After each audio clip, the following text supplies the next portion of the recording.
Osha nyinam ahode an nyinam kanea ho ense meka say electricity a ene the president convened the meeting and gave us express instructions. One, take steps to cushion Ghanaians. And so for about 2 months, we provided 2 cedi subsidy on diesel to cushion Ghanaians. We ensured that we did not have supply disruption. A lot of countries witnessed on these a lot of distractions because they did not plan. But the most important point was when His Excellency directed that we must produce our own crude, process our own crude, consume our own crude, and stabilize the economy. In line with His Excellency's vision of resetting Ghana and adding value to our own products and resources, we are going to take the Central Refinery from a refinery capacity of 40,000 barrels per day to 100,000 barrels per day from our own resources. But more importantly, we are creating jobs. And from my discussion with the chairman, the employment level will move from about 700 or 800 to 1,500 upon completion of this project. We are also anchoring our economy, protecting ourselves from global shocks, and stabilizing our currency. And so for those of you who think that it's just figures, we are talking of real employment and real jobs for the people of Ghana. And you can also see when it comes to the currency stability. And more importantly, following the developments at the world stage, it is obvious that you are also going to have a positive impact at the pumps. And so on behalf of the President, I want to congratulate the staff. Abusia o le krakra was ansemi emu so esuafo ya wo hye eye dwedie ensem so e wo man Ghana mo Minister Minister for Trade and Agri-Business na owo dwumedie no ase ebi yera ye maame eye fosu ejare ono so de nsem bi etudwa ye nkona entie no. Our recent engagement with prospective investors across Morocco, China, the United Kingdom and beyond have confirmed a deepening and genuine interest in Ghana's business environment. It is no surprise then that companies such as Centro have moved from interest to action, committing additional investments in the second phase of this project, beyond the export of raw materials and into the commanding heights of industrial production. My ministry has been in active discussion with investors to establish downstream industries that will deepen our manufacturing base. This refinery gives us the feedstock security to attract petrochemical manufacturers, fertilizer blenders, and plastics processors to semi-finished and finished production. And we are grateful for your leadership. I think it is a big honor. Supply chains. Your Excellency, distinguished ladies and gentlemen, 100 years from now, when historians look back at this moment, they will see the day Ghana chose transformation by transaction. They will see the day we stopped exporting our crude and started exporting our genuinity, our industrial capacity, and our finished products. They will see the foundation upon which world-class thriving local enterprises were built. Enterprises in petrochemical, steel, ceramic, automobile, pharmaceutical, plastics, paper products, agro-processing, and beyond. They will see a Ghana that turned its vast mineral wealth into vast industrial wealth. Your Excellency. And they will report that Your Excellency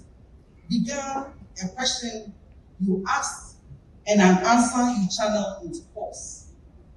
To the chairman, management, and staff of Centro, we commend you for your fortitude and hard work as we partner to take advantage of the market opportunities offered under the Africa Continental Free Trade Area.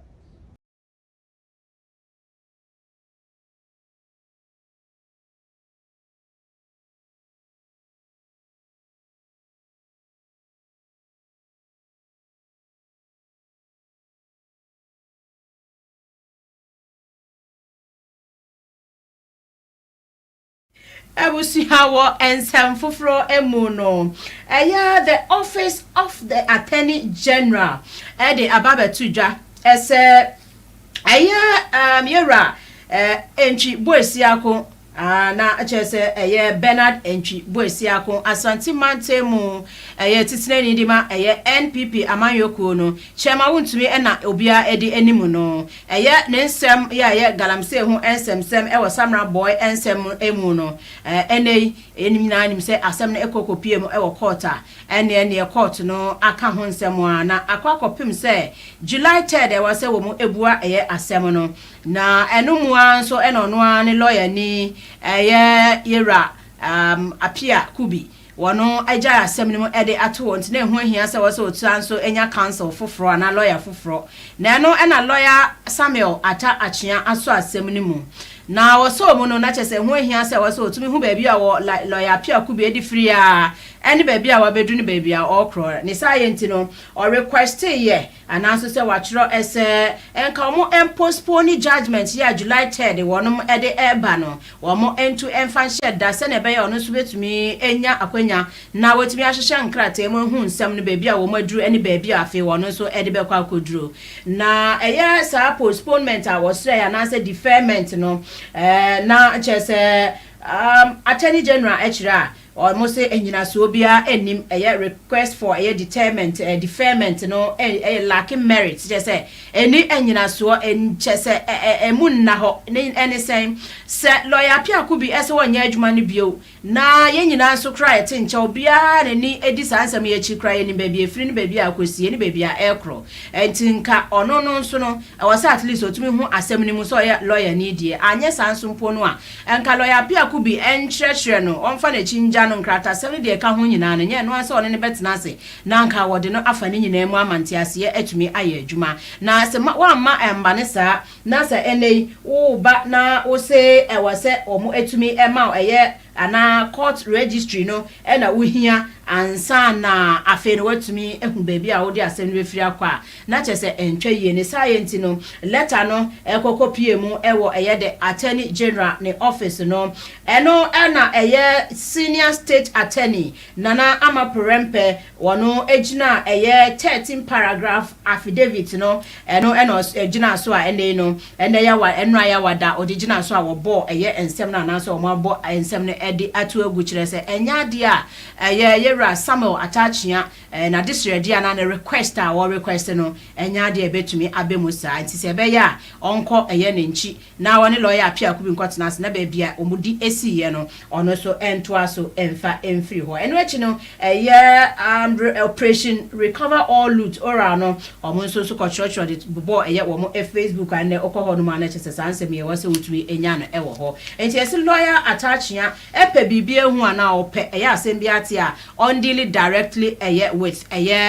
former counsel na former lawyer for chairman wontumi ebusuya mekomanim ewo ensem from dia ene na emnahyebeje ni di ma de hia wo mo ewo Kwabre East abato ne empesua eso no nyamfo akwesi Jamfi onyina a champon wono na ekasei na ensema wo kan esobo na wo bo NDC amanyoko na naso se NDC aban na okiremu a o se wo mo ebo ntoa na wo mo aba si ento omo so aba no omo promise say and your boss de heaven and earth say ase wo mo ba mo din ekọ heaven an sa na so na nei ankwa ankoba ne sa ya sa abre no wo mo eba ye no mampanyi John Jomani Mahama ene na be de ekirefo wo mo ba ye niama hodo a abanda da wo twemu kwa ye MPP aban no o sha ase no eno ano mo to aso o kiremu ese 24 hour economy no ene Formula 133 galamsey fight abaye twemu sha ase afi continuation of agenda 111 and also sa and afi automatic posting of nurses and then teachers and also na banda da no ye edada no achi no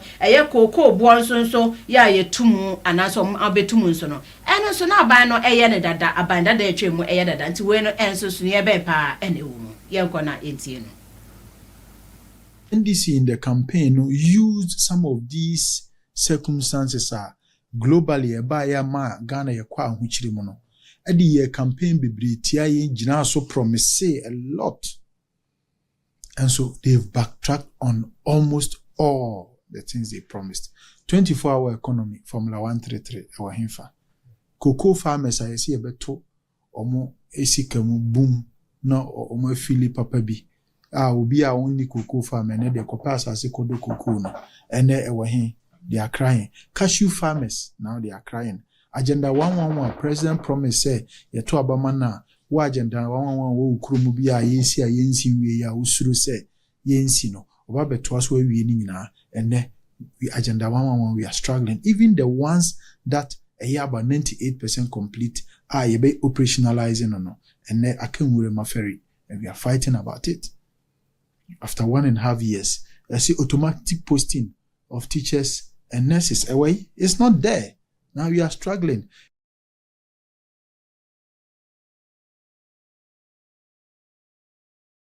Abusuya arabo to aso biom echiremu ese MPP kra ba obaye ene enema eba ebeji wo mo ensem no na nya wo mo pe enyo mo pe na nka MPP de enka aba oman no eda wo makoma so papa nka na wo mo pe se wo mo ye adwuma in fact nkombe bo oman ne pa na so no emra bi aba betwa mu 2020 hwa de ba no covid 19 ya ebe etisi adasa nyina so eno eba be bubo ye Ghana nso ebi ma eno no ebe ye eya consider edema MPP enkankro eno echi nso no Russia ena Ukraine entokwan so ede ne ho ba baji mi binti ni na na twintwa wo mo na ase a ene ma ne ma bi etumi agi wo mo nsem sa na enye se ebi a eye bo apayo anaso se amamuo no ena wo mo enhubu. Sometimes when we talk about the COVID-19 and Russia-Ukraine war, sometimes we'll be in, but say opening because of the US, Iran, Israel war, no, there will be a fuel price about to be due. Now, would you compare that time and the fuel price now, what was market price in the place? $100 or $90 something per barrel. Now I compare. As at that time, I issued to call close to $124 per barrel. Then you compare the effects, at the two or minus. Now I share some domestic debt exchange program a year. And we have a financial sector cleanup in 2024. And I say, we have to support people. Why no BEMO in 2024 to save people, pensioners on the musical show. So anybody who had money up to 50,000 Ghana cedis, they paid everything to you. If your money was more than 50,000 Ghana cedis, they paid 50,000 and the rest was there. And these are some of the things that Akufo-Addo are buying a year to sustain and give some form of relief. But oye we nyina amanfo tifia COVID nti omonko adwuma ye tu omoka no kai hu say it will create a gap because productivity is low. Who ko kira de na obi abetu school fees na we nya sika obi ko adwuma na nurses and doctors eko hospitals na ko ye adwuma na sika ba hospital ho na ye de tu omoka. This time most of them are sitting at home and are buying tu omoka. Na water bill ni light bill ye tete so. Baseline consumers, yes, will be a day free for free. Inti uye we nyina no be de na be e ka na ba beto achire, but President Akufo-Addo said we know how to bring the economy back, but we don't know how to bring lives back. Nature say economy need the say ya e betumi de aba back na e kama e bia ne say ye total foundation to ho ene macroeconomic indicators yi aye kama but samle ne so obi wu ya pacho bit menyane nana ebi enti MPP aban na ya aban ano odwene nipa ho rather than yenye bibi ma economy no enye se ye kama Awusua wa ensanfofro emu no a former chief executive officer Edema Microfinance and Small Loans Center Maslock any charity efreno ye mame said dina tamaklo ationu sabram no ekase no na owo US mountain so na eho ebehia se waso bepiem wo my Ghana na oba sanse na ewase one aban edi ananso se owase otumi eko efiase ntino wase wotumi eba na chese obeserve ni jail term no ananso se prison sentence 10 years na eno na domkuma ya womo ewo mrahye fie ya maame ebepie mu wo man Ghana eye bosome June new ne da na etoso eye na enkono na sabra me no ekase de mpanyifo anase se eye domkuma no ekiremu a maame no aba bepie mu a oman mu a beye na woche de wo ho nie no a wonam ho free yanke wose obedru ya na ye osi Kotoka International Airport wono a ana Accra International Airport nanka na wose ye fa no ye de no ekokotwiri mu na so no maame no e fa ne hudi e ma woni na mu a aba bepem nda nrada ansa na afe no womo esusu se afe ye de no ekoye enti no womo esusu se aban we no ye wono ankasa ne sentence a wode e ma na se ne no mu di na womo ma ne sentence no asa aban ni nya yanko be sakra na adwen bi opese ase bonne o dane ne mani na so enya de a wo mo so ebeti ase ama ayeye enti no eye mrahye de ma adehia wo mo ewo manhia south na ono aso SIA member of the Constitutional and Legal Affairs Committee nana bafo ewua ejei wono na odi dom kuma nanim na already sa consensus yankwa na yenkotie no of Ghana eye 9th of June no yamfana nko prison aban yamfana nko prison aban de ko prison 24th of June enunti na minister for interior nya to global anu abeka say prison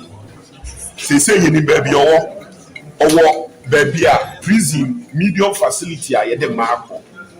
but yamfa to abonte because ye ya utie minister for community information minister for interior then some kan na na or say for security reasons into on disclose yan so yan koka na wakoka say for security reasons into moving on say the be should be off our radar yan so yan kan na mum no ye kan makana for nyina hu say enurada e no mudi ko prison afen so o ma hye ne bo say pressure public pressure ne ba for mo a o mbema na pie ana say court of appeal overturn the decision na o mbema na pie whichever comes earlier yeni kwan ombefa so a omo beye saade no enti epese ye din ye hwe wo mo ye keep one eye said e be omo ntumi fa ni free etoso bio appeal na ankasa they omo file appeal no ye check it because there were reasons to believe say that no omo so omo file ye no enye saada no omo file ye enti eno so ye guso ahwehwe mu ye nhwehwe mu ni wi a ye sese ye de beto abonten ye de beba beto abonten nyame nhira mu nyina abusia wansan foforo emu no eye founder I mean ede ema eye the Save the Mining Community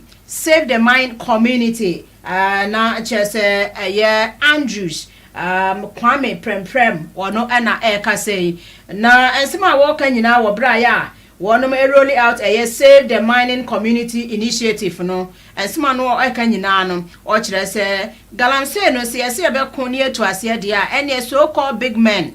afi eye ahemfo na corrupt officials ena afi eye omanmu empanyifo bi na wo so mo etwe wo mo e de efiri hu sanse obekọ mu no na wo mo ehyehyɛ ase a concessions ahodo na eye wo mo edia ne science no se betu galamse na ase na saafo ye nyi wo no mo entimi ento wo no mo ase a ene be de passe galamse no yetu ebetumi yetu ase e wo oman Ghana mu eno kire se galamse ku aye kun no akoye se yegina crossroads kire se ase yegina nkwanta na so no yehu bebi ayefa wo kire se yesoso no instead say be tackle from corrupt officials na ahemfo no wo se ne wo mu edile ansana galamse ne ya kwa ho se ye kwa konto kwa se ya anya ne sa pa de a ene na se ya na de bi ebe soso ano sa ya yentumi entu ase yenko na entie no. The way we are dealing with Galamsey, if we will continue like this, I don't think we will ever have a solution for it. We know the solution, we know how to get a solution, and as I continue to say, the solution is not the militarization. Because if you trace the history, as I continue to say, we've been using the military, the police, the task forces, and it's not working. Why? Because as soon as you introduce the task forces, in the earlier stages it works, but then they are humans, they eventually become corrupt, and Galamsey is money-making machine. So the best approach the best approach to rooting this cancer, this I don't know the adjective I have to use for, is for us to go with the holistic approach. The holistic approach with effective monitoring and implementing the root cause. And the root cause of it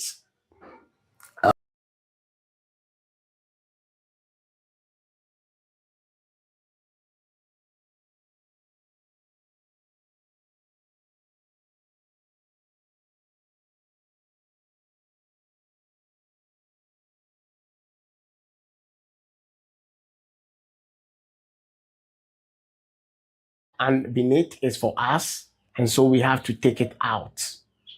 The root cause being that there are some big people in the country who hold positions, who have concessions, who buy the excavators and have the boys on the ground doing the digging. And these people cannot be touched. So these are where we have to go. Sometimes I will say yes, they introduce good board. Good board is yes, but good board buys from Galamseyers. Yeah, good boy, good board buys from Galamseyers. Are we encouraged at the community level? Now, if we go to the ground right now, they are mining. Go to other communities in the night, they are mining. And it's not like the authorities do not know. They cannot tell me they do not know. Because when I came to Ghana recently, just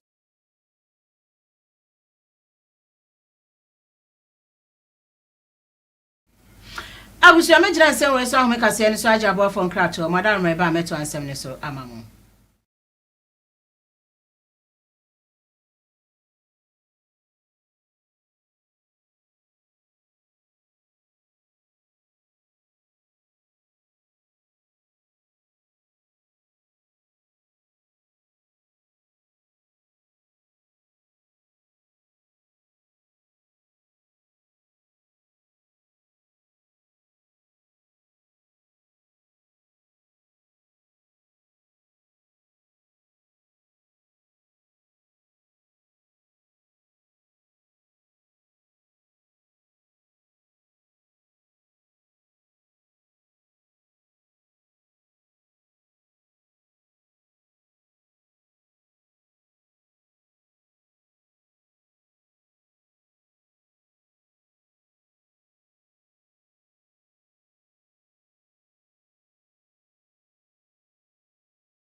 Abusua beda ma se kwaje aboafo enkrato afi meto ansem ne so meto asonso de ne na etifido mantemu enrada na fire festival bungum ye chugu festival wonom ede ehihye so wo honom a na chese enya asem ketua na ne ni ti ni etintira ahemfonom na afi nso aban mu empanyifo ene omanfo bi omo pa amamre ne amane ahye no masua no ene wo mo ekokopie mu e wo honom a ene ye na monsini ye nsenhro eye Ibrahim Nuruddin ene nra so de owo ho dendendenden ene wabobɔ ne bɛdɛ na wɔde abɛsom ye ɛwɔ enkran ha na saa afahye ya afibia ɛna adehia wɔ mo ɛwɔ dabon mampurugu nanong yabon ena afe eye communities anansese eye nkronkro binum ene so ewo eye the upper west region womo ena womo edi eye sa afahye na enrada ansa na afahye ne be hya ase ne sanse mentime ho ase bi koso ewo eye etifido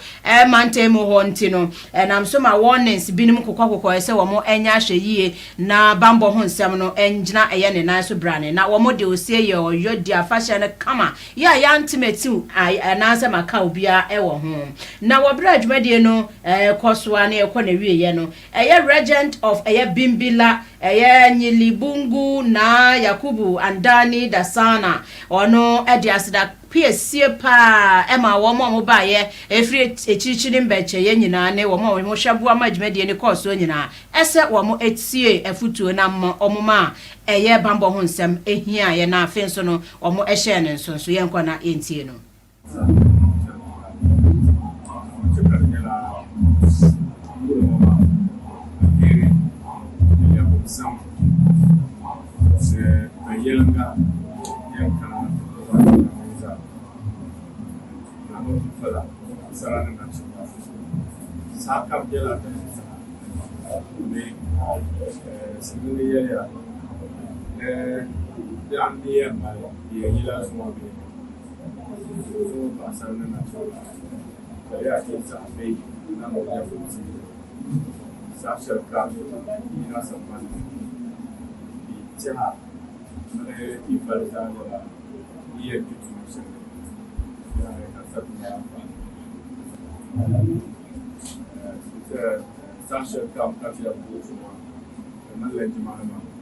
media assembly no bar na cheka de banjire media bayara jere chumani tar bana mile kapanga ma kiso chana inyam mani nyawa za ne rawa nyaga na nanu kana nyamani kana nuka be yara gana kabal ke tini chomolia ko ikata da bare bare na tumaza music baza shiya bare ya na yi ba ga ne ko la bi de chomo ja bi din na le sele mala tumoja anu achire no aban mensin krache panyi owo ho anu achire no aban mensin krache panyi owo ho ewo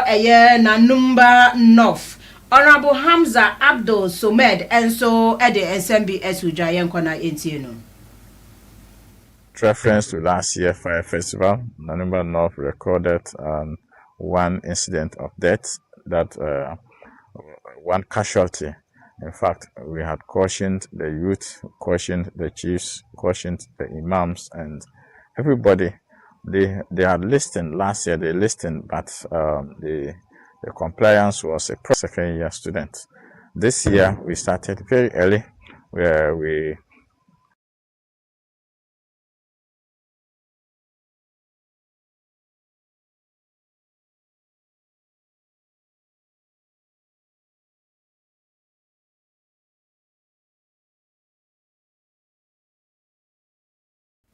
ne krakra was ansemi emu no ye celebrant na say wo mo afahye o ane omu edi omo ho chi mu bi di ye no wo mo nso ne nsankyerefo ya na mo nsini ane wo ho twetwe nkomo no mo kire say oh sane esi ekọ so asundue mu na afenso no esi eye de no wo mo di asedapie esi ebema eye organizers na afena na antena nkonwa so wo etimi ehwe boaye afe eye bambo emu eye adwumayefo security agencies no si wo mo nyina eka ebo mu eboaye na dwumadie no etumi akoso fefefe na esanso eye enijie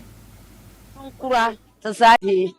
won wata kwamta manpam na ampa anto suudo tsazabi nunkura tsayina manto bumma no suudo so mbatu bo kwe na pon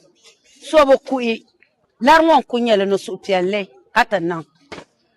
to surun dumana na tapayu dalna surnya filna lafi na tapayu dalna bon shelton tuma ka tapalan palutu kapur tama di kam ndumana antam tanang banyin nanu na antam nang ban na kam ngum de na no na untam ba nyevel na lafi kataba sojo ka ye doctor bane to yu fu magba na ungum te kache ti biare ne ban nyura ka vota hankal nan tanan education puni be mahmadiya bansam puni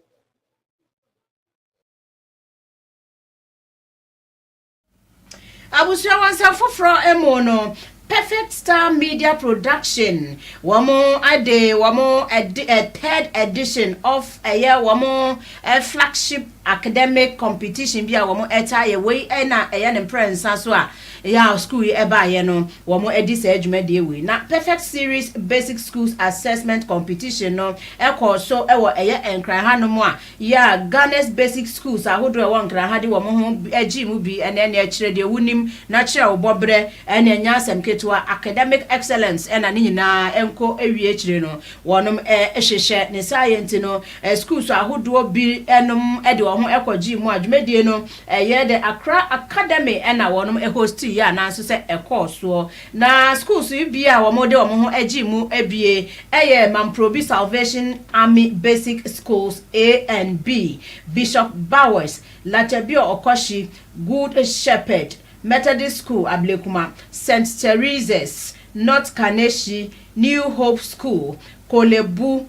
and Ideal Community School. I want North Kaneshi. Ideal Community School. I want North Kaneshi. Abose Okai Anglican B. And afe Shalom Angels Montessori. I know so ewo oblogu. And woman nyina di woman ko jim bi ma akansie no ekọ so. Na akansie no ekọ ewiye no. Empanyifo bi ya wo hye ebo aye ma adwumadie no ekọ so no. E de ensem bi e de etudwa. Na eye Martin Opoku ya wono eye lead examiner edema Perfect Series Basic School Assessment Contest wono na Anin Central for Echichin Komo Kane yenko na entie no. Organized by Pastor Philip Sapo, one of the CEO of Perfect Grade Publication and Stationery. One is actual Perfect Series books. Now, your transition will say, your schools do not yet and cry, and cry no qua, Omudi Baba, Omgodino Magbaba, it doesn't know much you po. Also, most of the exams that another contest that we do among schools, oral, Jaquara Betransia, Yabizanwaka, Bizanwaka. If they are teachers, nature and crowd of news on my brain, not the Maye. The transition was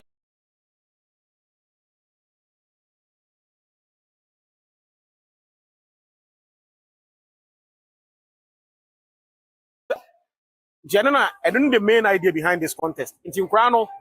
for the past 3 years now, there have been instances that your schools be more so and crowd members on the school and quiz oral quiz and came found because among our class. Then Crano so back according to schools no ebe deal kudi omo winning national champions. And the idea behind it, they say akrabia hu here, akwano kaso or oferi or denyo. E so timi express no your man platform. I want to timi express o bibi woni mu a obetun da ba bonti. Like I said, performance now was through pa if you say and Crano we mu kire say ade na omu chafo kire omu ni books omu use no so no omu sua ni ye. Na you say that Ghana or that papa. See, I also say there because questions at the moment critical thinking questions, creative questions. But almost what me, I actually began to say, almost school no more. Now I will also invest properly. Say, corporate organizations, any government agencies.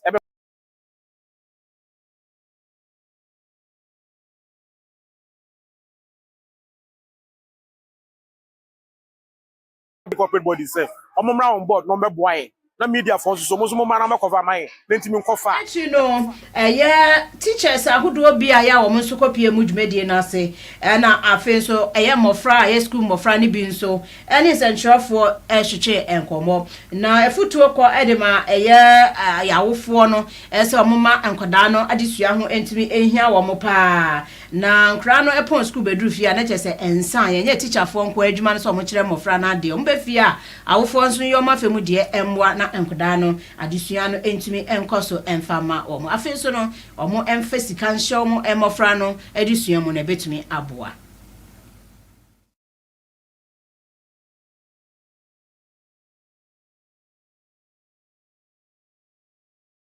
really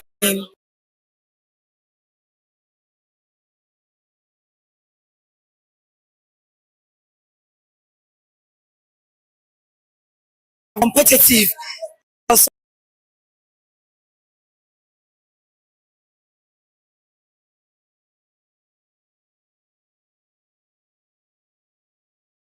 it's a very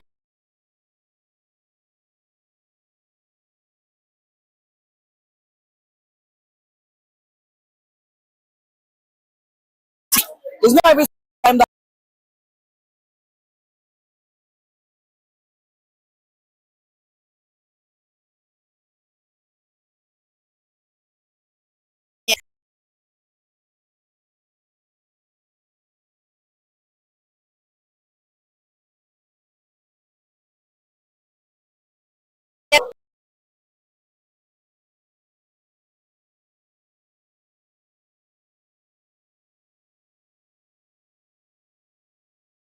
free education.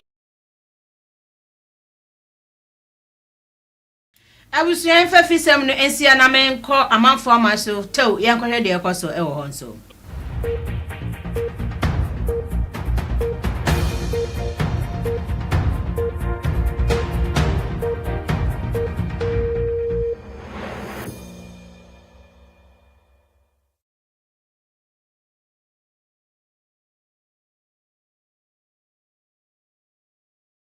Fano earthquake ya na anu ukuada esi hodo menam so abubu adan egu omanfo so a amanfo no aprea so obepje omo enkwa na ne hu se nipa sha asase ase no musu epemwa eno enam so manne no oman bi so for Mexico omo aid workers ena afen so no